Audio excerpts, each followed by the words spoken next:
Shalom, selamat pagi Bapak Ibu Saudara yang dikasihi Tuhan. Kita bertemu kembali dalam acara Renungan Pagi Spiritual Life. Pagi hari ini kita akan melanjutkan pembacaan Alkitab kita yang sekarang terambil dari 1 Yohanes pasal 3 ayat 11 sampai 18. Judul perikop itu adalah kasih terhadap saudara sebagai tanda hidup baru. Saya akan membacakan bagian firman Tuhan ini bagi Bapak Ibu Saudara sekalian. Sebab inilah berita yang telah kamu dengar dari mulanya, yaitu bahwa kita harus saling mengasihi. Bukan seperti Kain yang berasal dari si jahat yang membunuh adiknya. Dan apakah sebabnya ia membunuhnya? Sebab segala perbuatannya jahat dan perbuatan adiknya benar. Janganlah kamu heran, saudara-saudara, apabila dunia membenci kamu. Kita tahu bahwa kita sudah berpindah dari dalam maut ke dalam hidup, yaitu karena kita mengasihi saudara kita.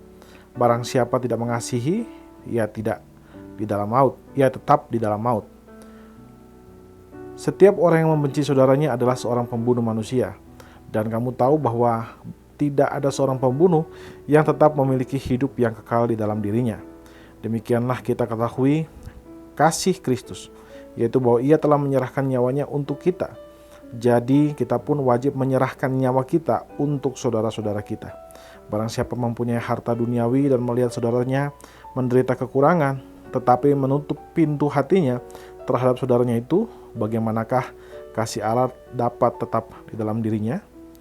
Anak-anakku, marilah kita mengasihi bukan dengan perkataan atau dengan lidah, tetapi dengan perbuatan dan dalam kebenaran.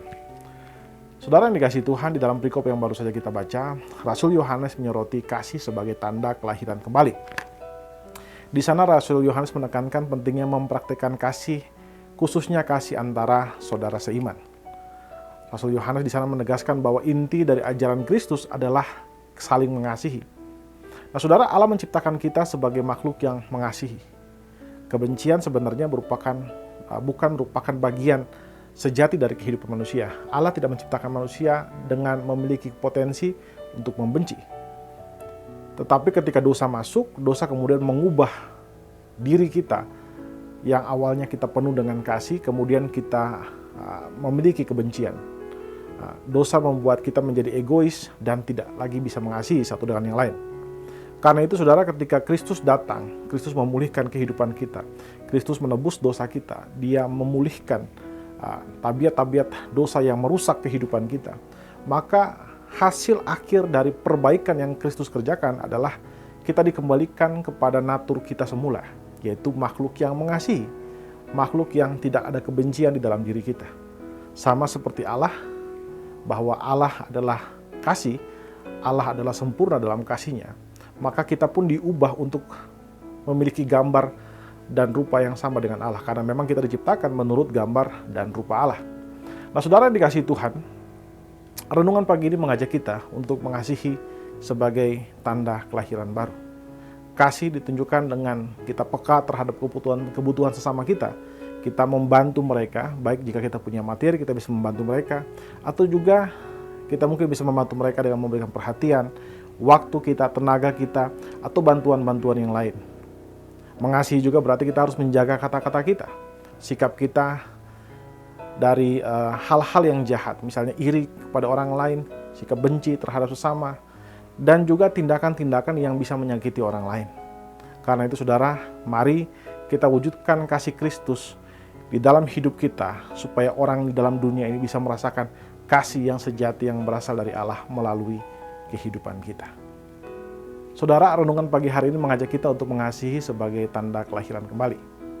Kasih ditunjukkan dengan sikap yang peka terhadap kebutuhan sesama, kemudian membantu orang sesama yang membutuhkan, baik dengan materi, dengan perhatian atau waktu kita, ataupun dengan tenaga kita, atau juga dengan bantuan-bantuan lain yang bisa kita lakukan untuk mereka.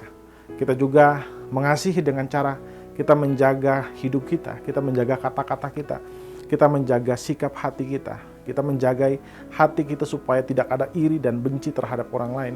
Kita juga menjaga tindakan kita sehingga tindakan kita tidak menyakiti orang lain. Saudara, mari kita wujudkan kasih Kristus di dalam hidup kita, supaya dunia bisa merasakan kasih Kristus yang ada dalam hidup kita. Karena itu saudara, mari kita saling mengasihi satu dengan yang lain. Saudara, mari kita ambil waktu sejenak untuk merenungkan firman Tuhan yang baru saja kita dengarkan ini. Saudara, apakah saudara sudah menjadi orang yang mengasihi sesama dengan tulus? Mari kita ambil waktu sejenak untuk mendoakan hal tersebut.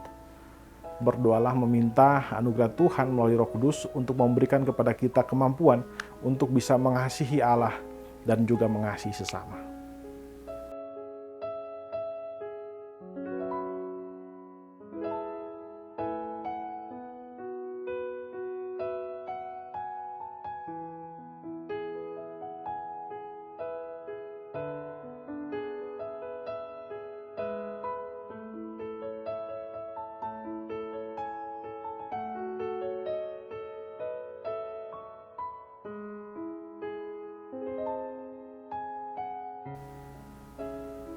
Saudara, mari kita saling mengasihi.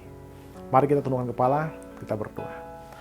Ya Tuhan Allah Bapa kami bersyukur buat kasih dan setiamu kepada kami. Terima kasih jika Engkau sudah menjagai kami dari istirahat malam dan pagi hari ini kami boleh bangun. Itu hanya karena anugerah-Mu kepada kami.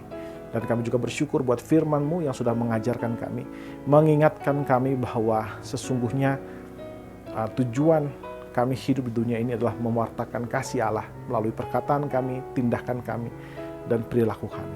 Ajar kami untuk bisa menjadi alat mewartakan kasih-Mu kepada dunia, sehingga dunia bisa merasakan, bisa mengenal kasih yang hanya di dalam Engkau saja. Terima kasih Bapa, kami serahkan hidup kami dalam tangan-Mu. Kami juga berdoa menyerahkan aktivitas kami dari pagi, siang, sampai malam nanti. Biarlah semua yang kami kerjakan itu seturut dengan kehendak-Mu dan mempermuliakan nama-Mu saja.